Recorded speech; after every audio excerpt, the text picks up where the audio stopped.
We're going to use a simple frame to break down what we believe should be prevalent in a value-add investment opportunity.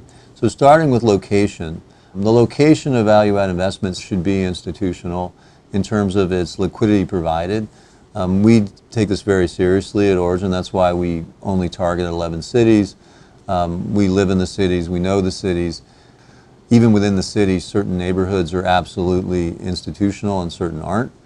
We want to make sure that we're in the proper neighborhoods of those cities to provide liquidity for us and our investors. In terms of vintage, you can go invest in an older asset. We tend to not go older than the 1990s, but sometimes it's even 1980s assets if they're functional. If we buy a 1990s building, which we did in East Austin, and right across the street there's a brand new, podium-built, mid-rise multifamily, we're not going to be able to get the same rents because obviously that's brand new construction and ours is 25 years old at this point.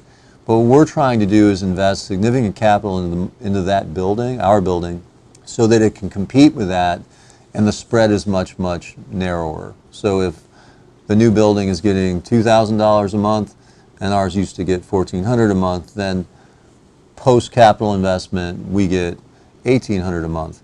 And what we're looking at is, we call it return on equity of the spend.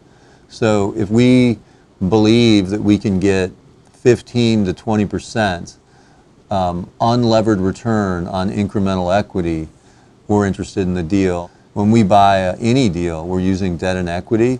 In value-add deals, you're really looking at putting anywhere from 60 to 75% leverage on the deal, whereas in core it's more like 40 to 45, core plus it's probably 45 to 60. So one of the big differences is in value-add, you're taking more debt to equity risk.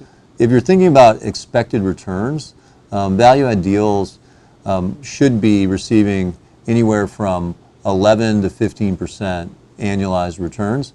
So as an investor, either in a value-add property, if you're doing it direct, or a value-add fund, if you're evaluating a manager, you really should be thinking first, how much risk do I want to take? And that's so important. If you're in the stock market, a value-add deal is analogous to a growth stock.